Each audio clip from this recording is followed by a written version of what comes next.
and welcome back to my channel and to part 2 of using science to determine who is going to win the Tony Awards. This is probably going to be the longest video because we're going to have double the amount of categories that we had in the first video and that we are going to have in part 3 as we are looking at all of the acting categories. For Tonys, there are 8 total acting categories. You can either be a leading actor in a play, a leading actress in a play, a featured actor in a play, a featured actress in a play, and then you take those 4 categories and you can also apply them over to musicals, as you could be a leading actor in a musical, a leading actress in a musical, a featured actor in a musical, and a featured actress in a musical. So there are a lot of categories to get through, so we will try to get through them as best as we can while still using our same metrics that we did in the first video. My explanations on all of these categories, you can go back and watch that first video.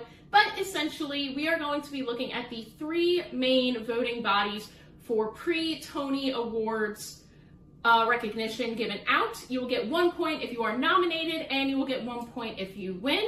There are also some special categories for the acting specifically. If you have won for this role, if you won the Olivier Award for it, which is the British Tony Awards, thanks like the BAFTA and the Oscars, it's the same thing. What is interesting about the Tony Awards versus all of these other categories that we're going to be looking at, like the Outer Critics Circle, the Drama Desk, and the Drama League Awards, is the Tony Awards are still the only ones that are gendered, having actor versus actress, and having those be 2 separate categories, where a lot of these, or all of them actually, all of these categories are usually broken up into featured performer or leading performer in a play or a musical. So we have males and females in both. It can sometimes lead to certain categories having a lot more of one gender than the other, as we will see throughout this video as well. And that's not necessarily to say it's a good or a bad thing. I, in a way, like gendered categories because it just is able to award more awards to more people so they can get recognition for it.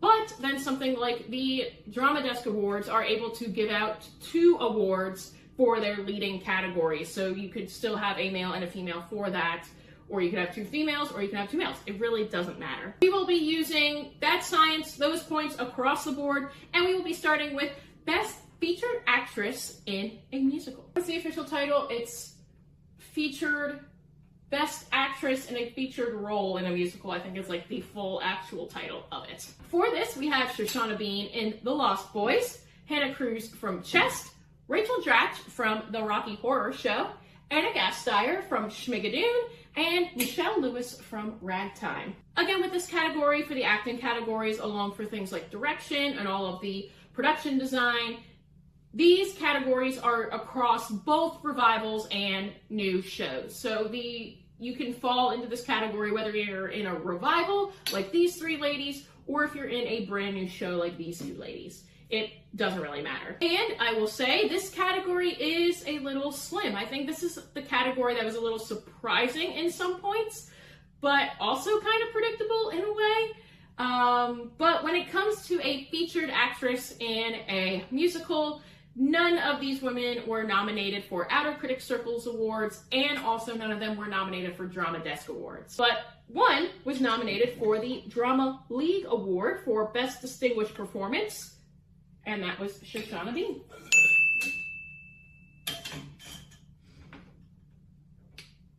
And that's it. Unlike other categories where we've shared the love a little bit, none of these women got any nominations in any of these pre-Tony Award shows. They weren't nominated, they didn't win. Shoshana didn't even win the Drama League, she was only nominated for it. So, technically, based on this science, Shoshana Bean is the predicted winner. Even though, in a way, it's a tight race. She only has 1 point above these other ladies who just have 0. But the science is what the science is. So I'm going to use this to predict that Shoshana Bean is going to win for Best Featured Actress in a Musical, or whatever the long title is. Now, let's do the actors. I also do want to mention, I should have mentioned this at the top, but I forgot. I want to give credit where credit was due. This is not my idea. I got this idea from Ryan Castleman, who does a lot of this for the Oscars. So he'll use this for like the Oscar categories of predicting the acting winners and such. And so I just kind of took his ideas and applied it to the Tonys. So I think it's a lot of fun. And if this, is popular, I would be loving to do this again and maybe doing retrospectives, seeing if this could predict past winners as well, would be really fun. I do love looking at history of award shows and seeing trends with them as well. This is our next category. We are going to be doing featured actor in a musical. We have 5 lovely gentlemen across the board. We have Ollie Louise Borski, who was in The Lost Boys, Andre DeShields for Cats, the Jellicle Ball, Bryce Pinkham for Chess, Ben Levi Ross for Ragtime, and Leighton Williams for Titanic. Okay, so our first award is going to be those nominated, or our first points I should say, those nominated for Outer Critics Circle's awards, which was Borski, he got a nomination, and Levi Ross also got a nomination. And Levi Ross would go ahead to win the Outer Critics as well. We have the Drama Desk Awards, and 2 out of these 5 gentlemen also received nominations for that. And my thing flipped around the wrong way. Who was nominated at the Drama Desk? Well, that was Levi Ross and Williams. And Levi Ross, again, would go ahead to win the Drama Desk. And then finally, we have the Drama League Awards. And 2 of these gentlemen were nominated for the Drama League. The first one being Borski for The Lost Boys. And Mr. DeShields for Cats and Jellicle Ball.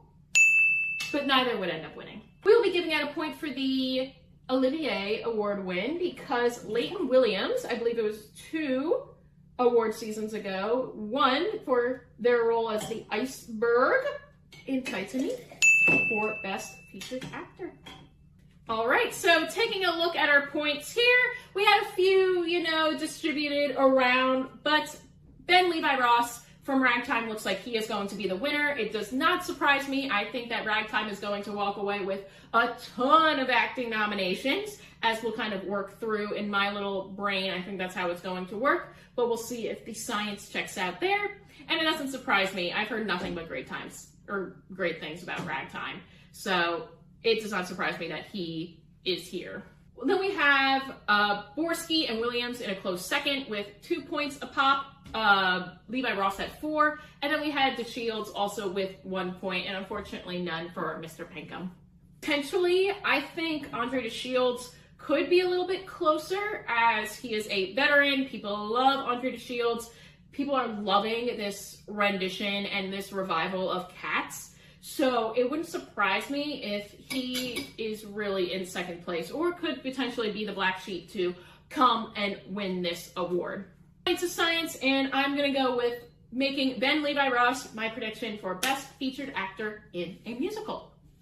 This is going a little bit quicker, but now let's do Featured Actress in a Play. Next, Featured Actress in a Play. And our nominees are Betsy Adam for Liberation, Mary Louise Burke for The Ballisters, Aya Cash for Giant, Laurie Metcalf for Death of a Salesman, and my queen, June Squibb, for Marjorie Prime, making her the oldest nominee ever at 96 years old. So let's distribute some points. Starting with the Outer Critics Circle nominations, we had 1 of these women nominated, and that was Metcalf for Death of a Salesman, where she would also go on to win the Outer Critics Circle Award. Next, we have the Drama Desk Awards, and we had 1 of these women nominated for a Drama Desk, and that was Metcalf for Death of a Salesman, However, she was nominated in the lead category for this, but I'm still going to give her the point because, again, I think with the nominations, you're getting your name out there, you're getting recognized, that deserves you a point. But she did not end up winning. Finally, the Drama Lead Awards. One of these women were nominated, and you can probably guess who. Of course, it was Metcalf for Death of a Salesman, which puts her at a total of 4 points to 0 to 0 to 0 to 0. So similar to Shoshana Bean, except with a little more oomph, I think that there were a lot of stronger males for supporting actor that ended up in the supporting performance categories across the board, which is why we see Metcalf getting nominations for all 3 of the major awards, but only winning 1 of them. So it doesn't surprise me that, again, with non-gendered categories, some years we may have a shift where it being more male-driven or more female-driven. It's just whatever the productions are out there. Last year, I think there were a lot more leading ladies in musicals, so they ended up with a lot more nominations compared to the men. And I think a similar shift is happening here for both the musical side and the play side. I just think it's a little bit more male-driven. And so sometimes that does, with non-gendered categories, sometimes it does lead to certain performances that you think are good, not getting recognition. I just think that, you know, getting the nomination and getting yourself out there is important. And having Laurie Metcalf, I think she's been a Broadway veteran time and time again, year after year, so it doesn't surprise me that she would also get this recognition. And this wasn't the only show she was in this season. She was also in Little Bear Ridge Road, but that did not get her a nomination. That would put her in the leading category for actress in a play, and she didn't get that. Some people do think, though, that maybe her votes could be skewed other ways because she worked with Scott Rudin on both of these productions and didn't really give good answers of why she was continuing to work with him after all of his abuse allegations and being shunned but then being welcomed back, and that could deter some people to take votes away from her and distribute them to the others. But as we can see here, there doesn't seem to be too much of a distribution so far. We will now move on to the gentleman in this category for featured actor in a play. Next, we have featured actor in a play. You'll notice that I added another graduated cylinder that is a different size than the main 4 because this is all my school had available from when I was borrowing it. But that is because we have 6 nominees in this category. Usually there are 5 or less nominees depending on how many people were eligible that year, but you can have up to 6 or even 7 nominees if there are ties, so that way you can spread the love a little bit more. It's not restricted just to 5. We can have 6, we can have less, or we can even have more. And I really like that. I think it's fun to be able to add in an extra person, especially if they are tied with another individual. But going down our big row, we have Christopher Abbott from Death of a Salesman, Danny Burstein and Marjorie Prime, who broke the record this year for the male who's been nominated the most for Tony Awards at 9 with this nomination. We also have Brandon J. Dearden for Waiting for Godot, Alden Ehrenreich for Becky Shaw, Ruben Santiago Hudson for Joe Turner's Coming On, and Richard Thomas for The Ballisters. So a nice little spread. It looks like we have one individual in a bunch of different shows, which I really like to see, especially when there are a lot of nominees here. Let's get to it. Starting with the Outer Critics Circle, we did have 3 guys nominated in this category, if this wants to work. And they were Christopher Abbott for Death of a Salesman, Danny Burstein, and Ruben Santiago Hudson. But none of them would end up winning. I believe this is what Laurie Metcalf ended up winning. Next, we have the Drama Desk nomination, and same as before, 3 of these guys actually ended up nominated for this category, and we have our first one being Ehrenreich for Becky Shaw, Santiago Hudson for Joe Turner's Coming On, and Thomas for The Ballisters. Now, the Drama Desk is, like all these other awards except the Tonys, one of the non-gendered categories. So this was just a featured performance in a play. And they give out 2 of these awards. So again, you could see it as one male, one female, but that's not necessarily the case. They just give it to 2 people who they think deserve it. And 2 out of these 3 gentlemen actually did end up winning the Drama Desk. And that was Aaron Reich and Santiago Hudson. Now you have the Drama League Award, and 4 out of the 6 gentlemen ended up with a nomination, and that was Abbott for Death of a Salesman,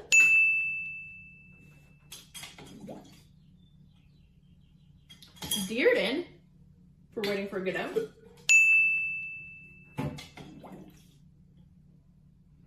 Aaron Reich for Becky Shaw,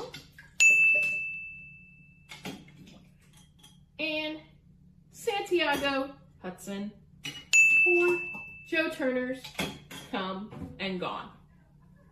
Now our 2 top men here, with Ruben Santiago Hudson being the overall winner with 4 points, but Alden Ehrenreich following closely behind him. And I just want to mention this because I have heard nothing but fantastic things about Alden Ehrenreich's performance in this show, in Becky Shaw. Not only have I heard that it's a fantastic show with great writing, but also that he is a standout and that he deserves the Tony Award. But to our science, technically, Ruben Santiago Hudson is our winner and who I will be making my prediction for. But I would not be surprised if Aaron Reich came and swooped it up, especially because they are already so close and because I've heard a lot about him, but not so much about him.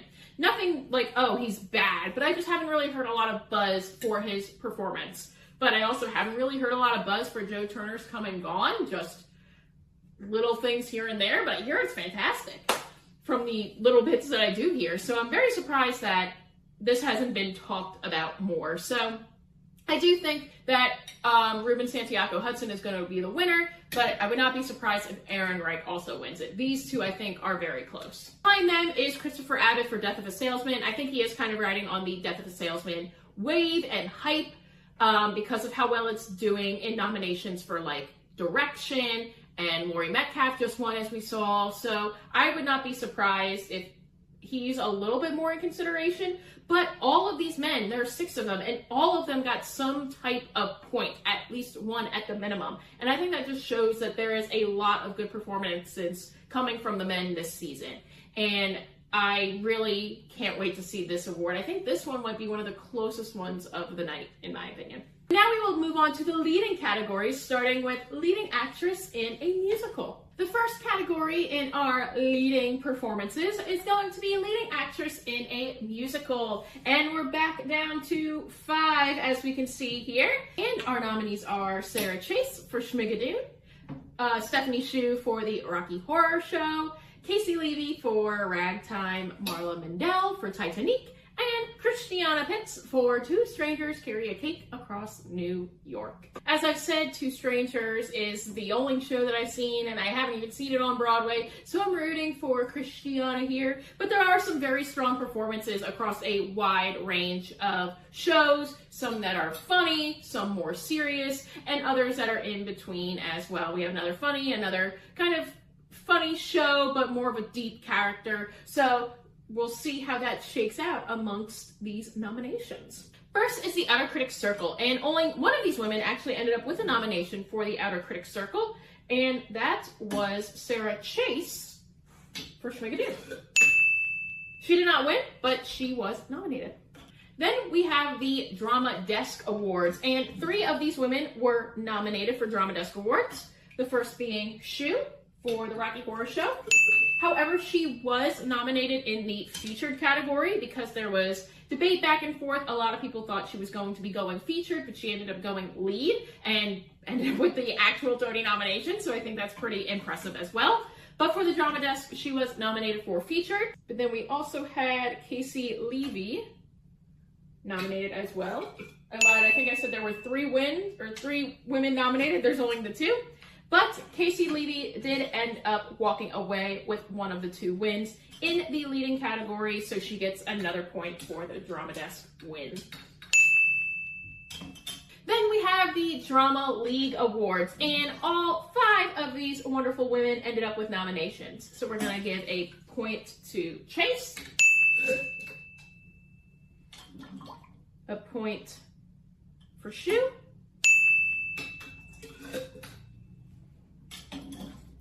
point for Levy, point for Mendel,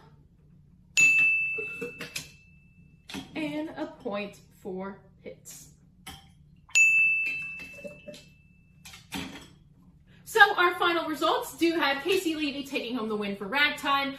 Just like we saw with Ben Levi Ross, I do think that Ragtime, it got 11 nominations, a lot of them for its performances, not so much for other aspects of the show. A lot of them do come strictly from the performances. And so it would not surprise me if, just like Ben Levi Ross, Casey Levy walks away with this win. But we can't really knock out Sarah Chase and Stephanie Shu just yet, as Casey Levy had 3 points, they had 2 points. So they were both also very close, especially with Stephanie and her going from featured to leading and still being able to get these nominations and be nominated for the Tony Award for leading, when I think a lot of people didn't think she was going to get it, and it would go to someone like Jessica Vosk or Christian Chenoweth. I wouldn't count her out just yet either, or Schmigadoon, because I think there's a lot of love for Schmigadoon that may not be seen, especially because it did open more recently, whereas Ragtime has been out for a little while. Christiana Pitts and Marla Mendel, I think, are here for a good time. They still ended up with points, so their performances are still getting recognized, but I do think they are a little bit more behind compared to these 3 women. Now we'll go away from the ladies and we'll talk about the gentlemen, or the actors in a leading role in a musical. All right, so now we have our leading men in a musical, and again we have 5 nominees. We have Nicholas Christopher for Chess, which I got all of their headshots or little pictures from Playbill.com, and this does not look like Nicholas Christopher anymore. He does not have this whole facial hair thing going on. So I thought I had the wrong picture, but it's from his Playbill profile. I just thought that was funny. So we have Nicholas Christopher from Chess. We have Luke Evans from the Rocky Horror Show. We have Joshua Henry from Ragtime, Sam Tutty from Two Strangers Carrying a Cake Across New York, and Brandon Uranowitz, also from Ragtime. So we will begin with the Outer Critics Circle Award nominations, and all of these men actually did get a nomination. So we're going to be adding points for all of them. So we have 1 for Christopher,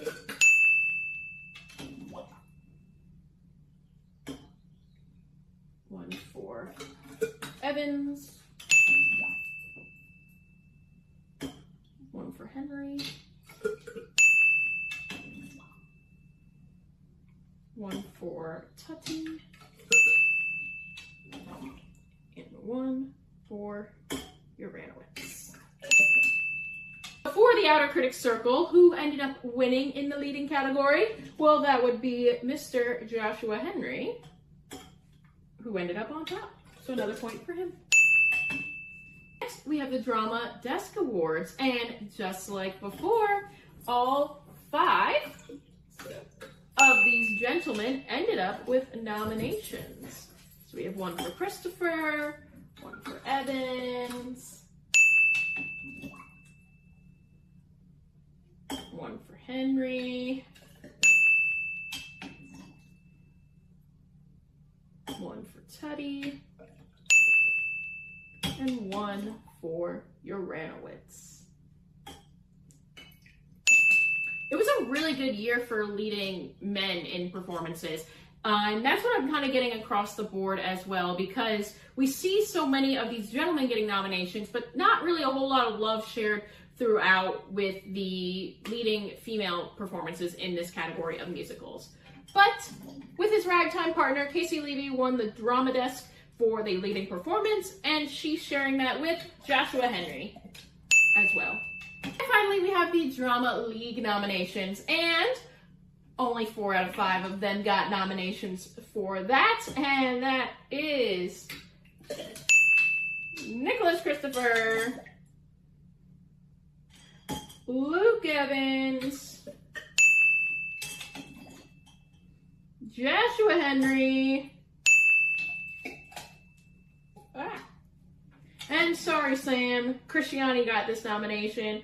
So our last nominee is Brandon Randall. Now the Drama League is interesting because they just do distinguished performance. And they have a whole lot of people. It's everyone in leading performances, in supporting performances, in musicals, in plays, off-Broadway, on-Broadway. All of these are put into one category. And I counted this year, and there were 54 nominees.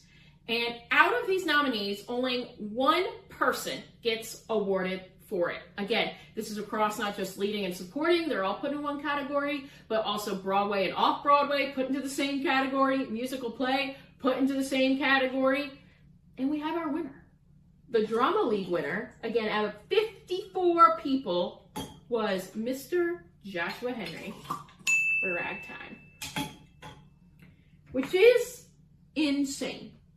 He, I think, out of this entire award season, he's been the one that people are like, congratulations on your Tony, Joshua Henry. I have not heard anything else about any other of these men, except maybe Nicholas Christopher. But everyone has been talking about how this is probably the most locked award of the night, where Joshua Henry is going to be taking home the Tony Award for leading performer in a musical.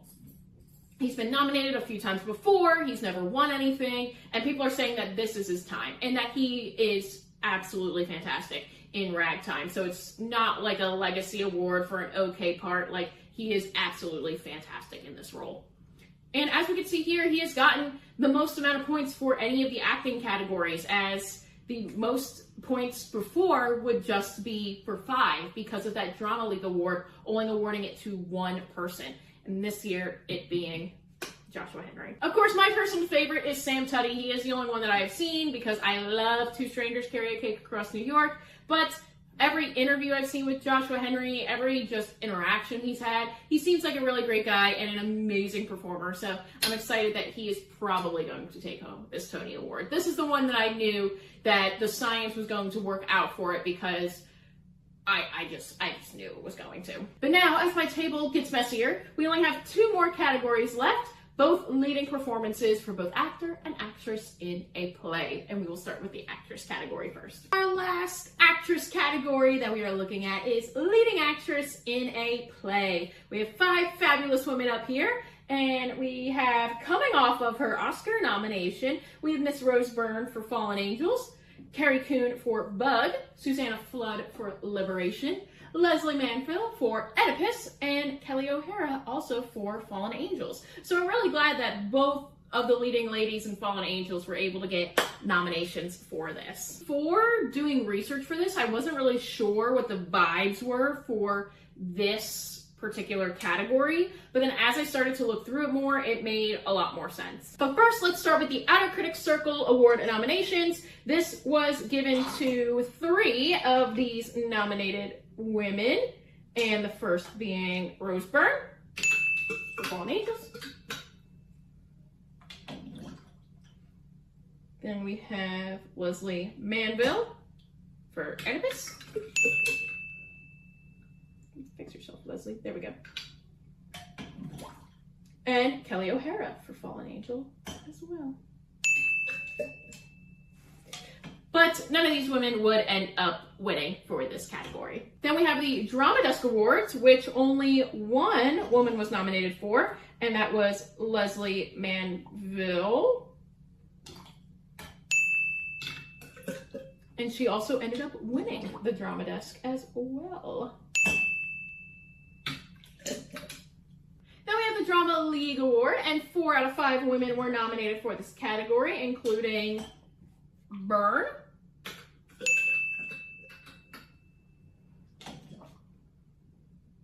LOL, as if this video couldn't go wrong again with my head being cut off, but my video ended up running out of space here, and so I just wanted to continue on with what ended up happening. So we were on the Drama League Awards, and Rose Byrne had gotten a nomination along with Carrie Coon for Bug, Susanna Flood for Liberation, and Leslie Manville for Oedipus.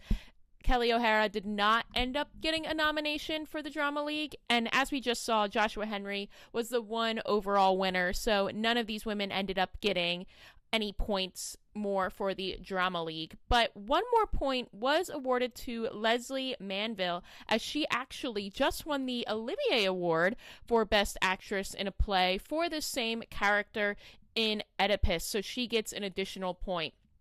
So our final points ended up being Rose Byrne with 2, Carrie Coon with 1, Susanna Flood with 1, Leslie Manville with 5, and Kelly O'Hara with 1, which doesn't surprise me. I've heard nothing but fantastic things about Leslie Manville and her portrayal of Oedipus. Again, I really just want to read a whole deep dive on this form of Oedipus, or how it was actually translated to screen. And so if anyone has that for me, please let me know. But I was a little more shocked that Carrie Coon didn't get a lot of love. I did hear really, really, really great things about Bug. And it surprises me that she only had this 1 point here for this category. But who knows? Maybe people forgot about it because it is closed. It was a limited engagement. Unlike, Oedipus was too, now that I think about it. Or at least it closed well before, I believe, Bug even started. Or maybe there was a tiny bit of overlap in, like, February. But Leslie Manville already had her Olivier kind of hype for this role, so it doesn't surprise me. So she is going to be the one that I am predicting. And next, we will move on to our final category, which will be leading actor in a play. And our final category, Best Actor in a Leading Role in a Play. Our 5 nominees for this, I won't keep you too much longer: Will Harrison for Punch, Nathan Lane for Death of a Salesman, John Lithgow for Giant, Daniel Radcliffe for Every Brilliant Thing, and Mark Strong for Oedipus. These nominations, as I was doing the research, I felt like the research was pointing in one direction, but then at the very end, it really dove off into another direction. But we'll start, as always, with the Outer Critics Circle Award nominations. There were 3 nominees amongst this group of gentlemen, and they were Will Harrison for Punch, Nathan Lane for Death of a Salesman, and John Lithgow for Giant. And Nathan Lane ended up winning in this category. Then we have the Drama Desk nominations, and 2 of the gentlemen ended up with nominations, and that was Lane again and Lithgow, with Lithgow taking the win for the Drama Desk. Then we have the Drama League nominations, and there was only one person who ended up with a Drama League nomination for their performance, and that was Mr. Daniel Radcliffe for Every Brilliant Thing. So at this point, we're tied. We have 3 points and 3 points each, even though my water looks a tiny bit off, but they both have 3 points. So I was really curious because I was rooting for, or expected, Nathan Lane to take this home.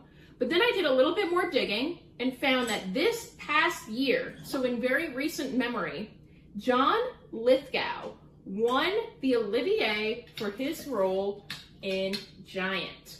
That then transferred over to Broadway, which is what is currently being seen now. So I think with that recent Olivier nomination in people's minds, clearly they liked the performance enough to give it 1 award. Why not give it another? This pulled John Lithgow above Nathan Lane for the win, and who I am going to be predicting. Now, do I think that Nathan Lane could win this? Yes, it's very close, especially with Laurie Metcalf winning and Christopher Abbott being very close in his race as well. I do think that it wouldn't be surprising if Nathan Lane ended up with the win, but I do think John Lithgow is going to be our big winner for the night. And that's it. That is all of the acting nominations. So I'll be leaving all of these predictions and more in the description so you can check them out. Come back for part 3 as we will be talking about best play, best revival of a play, best musical, and best revival of a musical, figuring out the last 4 major categories. Thank you guys so much for watching. Don't forget to leave some comments about your predictions for the Tony Awards as well. And until next time, keep on gabbing.